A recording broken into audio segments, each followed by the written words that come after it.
नमस्कार फ्रेंड हमारे चैनल में आप सभी का स्वागत है। फ्रेंड, जैसा कि आप जानते हैं कि हमारे चैनल पर डेली इलेक्ट्रीशियन की क्लासेस चलाई जा रही हैं, जो आप लोग के लिए अगर UPPCL, Bihar state power holding company, railway, ALP technician, BARC, किसी भी गवर्नमेंट जॉब की तैयारी करना चाहते हैं जो टेक्निकल डिपार्ट से हो, तो आप लोग यहाँ से कर सकते हैं। और हम लोग यहाँ पे इसके पहले जो है करीब 5 क्लासेस ट्रांसफार्मर से डिस्कस किए हैं, और इन सभी की क्लासेस जो भी हैं सिलेबस वाइज वो आपको हमारे चैनल के प्लेलिस्ट में मिल जाएंगी। इलेक्ट्रीशियन क्लास करके बिल्कुल फ्री में जाके वहाँ से देख सकते हैं। और आप सभी से मैं कहना चाहूँगा फ्रेंड, अगर आप लोग जीरो लेवल से तैयारी करना चाहते हैं तो कोर्स आप ज्वाइन कर सकते हैं। ये आपके सामने जो है नंबर दिया गया है, स्क्रीन पे आप देख सकते हैं, यहाँ से कॉल करके आप संपर्क कर सकते हैं। जो जीरो लेवल पे आप लोग की तैयारी कराई जा रही है। और फ्रेंड, आप लोग से मैं कहना चाहूँगा फ्रेंड, अगर आप इस पीडीएफ को बिल्कुल फ्री में डाउनलोड करना चाहते हैं तो नीचे हमारा ऐप का लिंक दिया गया है, ऐप को डाउनलोड कर लीजिएगा, वहाँ से जाके इस पीडीएफ को डाउनलोड आप लोग कर सकते हैं। तो फ्रेंड देखिए, ट्रांसफार्मर में यहाँ पे फर्स्ट नंबर क्वेश्चन पे आपके सामने पूछा क्या गया है सब। यहाँ पे आप देखिए जो है कि एक ट्रांसफार्मर का वोल्टता नियामक माइनस है। तो आपको ये ध्यान देना कि एक ट्रांसफार्मर का जो वोल्टता नियामक होता है वो माइनस होता है। ये क्या है? तो सबसे पहले इसमें आपको देखना है कि इसमें द्वितीयक वोल्टेज के अनुपात में दिया जाता है, इस वजह से इसमें माइनस दिया गया है।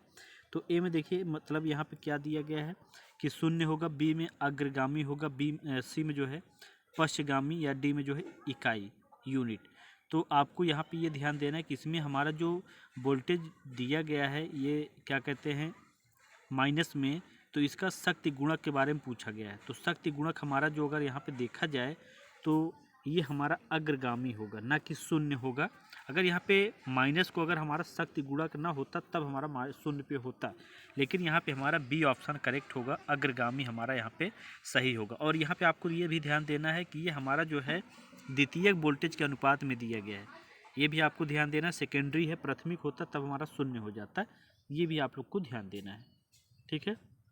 उसके बाद यहाँ पे देखिए हमारा सेकंड नंबर क्वेश्चन, यहाँ पे क्या बोला गया है कि एक ट्रांसफार्मर को प्राथमिक व द्वितीयक कुंडलन या वाइंडिंग को दोहरा किया जाता है। तो कहने का मतलब ये फ्रेंड, इसे दोहरा क्यों किया जाता है? तो यह उच्च वोल्टेज को निम्न में बदलता है, इसलिए किया जाता है। और यह विद्युत चुंबकीय प्रेरण के सिद्धांत पे कार्य करता है, ठीक है। ये आपको मालूम होना चाहिए। ये हमारा उच्च वोल्टेज को निम्न वोल्टेज में बदलता है, और यह विद्युत चुंबकीय प्रेरण के सिद्धांत पे कार्य करता है। तो यहाँ पे हमारा जो ऑप्शन होगा वो कौन सा होगा? ए में देखिए विद्युत रूप से, बी में चुंबकीय रूप से, सी में यांत्रिक रूप से, डी में विद्युत व चुंबकीय दोनों। तो हमारा यहाँ पे अगर देखा जाए तो हमारा यहाँ पे सी ऑप्शन सही होगा, यांत्रिक रूप से हमारा यहाँ पे करेक्ट होगा, यांत्रिक रूप हमारा यहाँ पे सही है, ठीक है। उसके बाद यहाँ पे देखिए जो है आपके सामने क्या दिया गया है, यहाँ पे थर्ड नंबर क्वेश्चन कि ट्रांसफार्मर कार्य के लिए आवश्यक है। तो अगर थर्ड नंबर देखा जाए तो जो ट्रांसफार्मर हमारा कार्य के लिए आवश्यक है, क्यों? यह धारा की आवृत्ति को बिना बदले विद्युत ऊर्जा में स्थानांतरित करता है, ये भी आपको ध्यान देना है। यह धारा को आवृत्ति धारा की जो आवृत्ति होती है बिना बदले विद्युत ऊर्जा में स्थानांतरित करता है। और ये जो हमारा ट्रांसफार्मर होता है फ्रेंड, या एसी के साथ कार्य करता है, ना कि डीसी के साथ कार्य करता है। ये आप लोग के लिए इम्पोर्टेंट है। तो यहाँ पे थर्ड नंबर पे अगर हमारा देखा जाए जो ऑप्शन हमारा सही होगा वो हमारा यहाँ पे सी ऑप्शन करेक्ट होगा। सी ऑप्शन पे क्या दिया है? प्रत्यावर्ती, यहाँ पे सी ऑप्शन पे हमारा प्रत्यावर्ती चुंबकीय फ्लक्स हमारा यहाँ पे सही।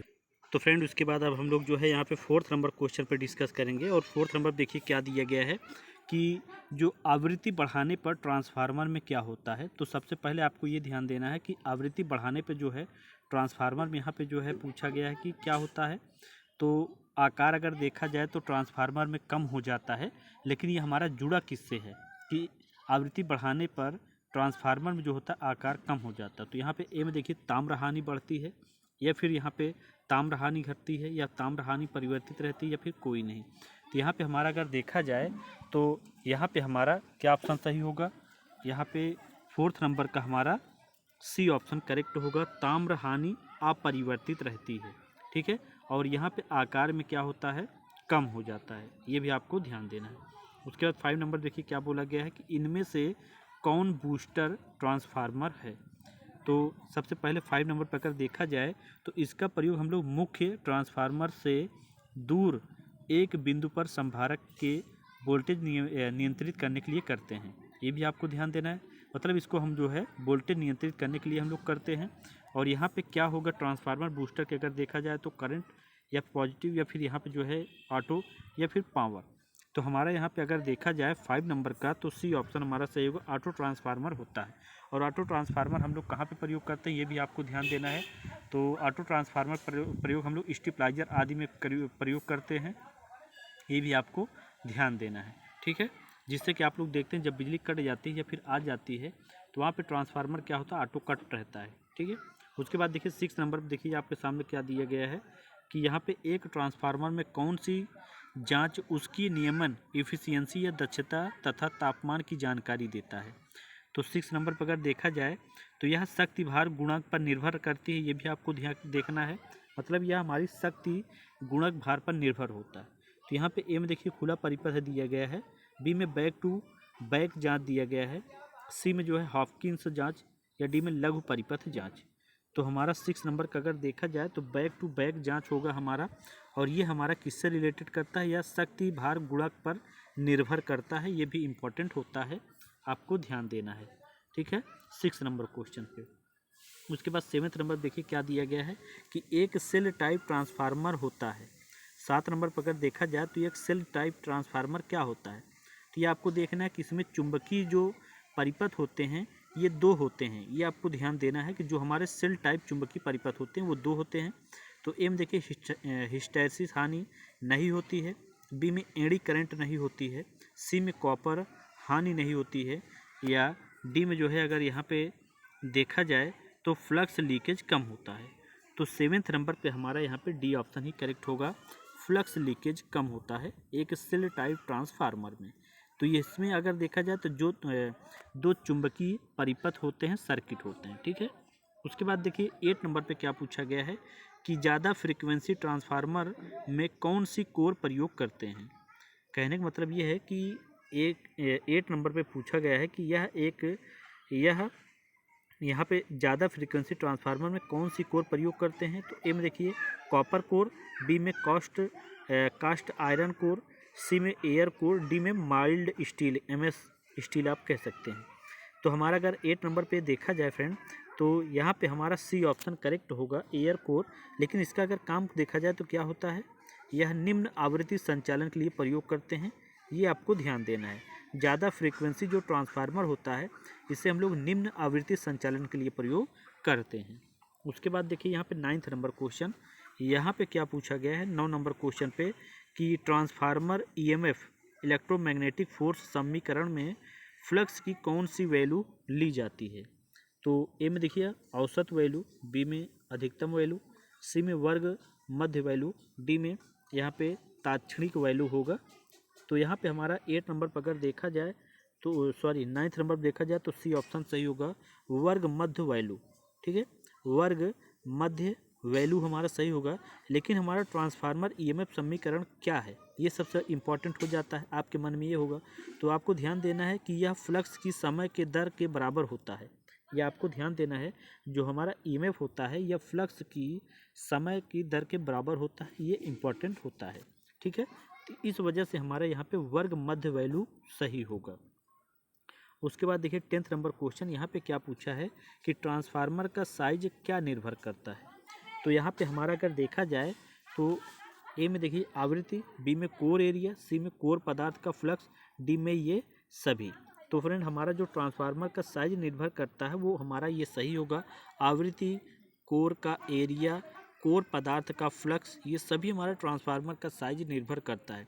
अगर यहाँ पे देखा जाए ट्रांसफार्मर का जो हमारा साइज या फिर देखा जाए तो यह हमारा सिलिकॉन स्टील का बना होता है, जो कि एड़ी करंट या हिस्टैरिसीस कम होते हैं, यह आपको ध्यान देना है। यहाँ पे लेमिनेशन की अगर मोटाई की बात की जाए तो यहाँ पे 0.35 अगर देखा जाए 35 मिलीमीटर से 0.5 मिलीमीटर तक हमारा जो है इसका लेमिनेशन कोर होता है, ये आपको ध्यान देना है, ठीक है। ट्रांसफार्मर की साइज का निर्भर किया गया है, ठीक है, लेमिनेशन की मोटाई। तो ये थे फ्रेंड आज के क्वेश्चन। आज हम लोगों ने 10 क्वेश्चन यहाँ पे डिस्कस किए हैं। तो आप सभी से मैं कहना चाहूँगा, अगर इस PDF को आप डाउनलोड करना चाहते हैं तो नीचे हमारा जो है ऐप का लिंक दिया गया है, ऐप को डाउनलोड कर लीजिएगा। वहाँ से जाकर बिल्कुल फ्री में आप PDF को डाउनलोड कर सकते हैं। और अगर आप कोर्स को ज्वाइन करना चाहते हैं, 0 लेवल से तैयारी करना चाहते हैं, तो ऐप में सारी कोर्सेज दी गई, वहाँ से जाके आप ज्वाइन कर सकते हैं। मास्टर क्लास में आप लोग को 0 लेवल से तैयारी कराई जा रही है, जिसमें हर एग्ज़ाम की तैयारी कराई जाएंगी। एक बार अगर आप कोर्स ज्वाइन करते हैं तो आप लोग जो है लाइफ टाइम के लिए वहाँ पे ज्वाइन कर पाएंगे। तो आप सभी से मैं कहना चाहूँगा, अगर आप फिटर, टर्नर, मशीनिस्ट या फिर आप लोग इलेक्ट्रीशियन किसी भी कोर्स को ज्वाइन करना चाहते हैं तो नीचे लिंक दिए गए, आप ज्वाइन कर सकते हैं। और फ्रेंड, आप सभी से मैं बताना चाहूँगा, आप लोग के लिए करंट अफेयर की भी क्लासेस स्टार्ट की गई हैं। डेली सुबह में आपको 7 से 8 के बीच में मिल जाएंगी, आप ज्वाइन कर सकते हैं। बिल्कुल फ्री क्लासेस हैं। और आप सभी अपना कमेंट करके ज़रूर बताइएगा ये क्लास कैसी लगी आप लोग के लिए। बाकी फ्रेंड, अगर आप लोग को अच्छी लग रही है तो चैनल को जरूर सब्सक्राइब करें, वीडियो को ज़्यादा से ज़्यादा शेयर करें। So thanks for watching and bye bye.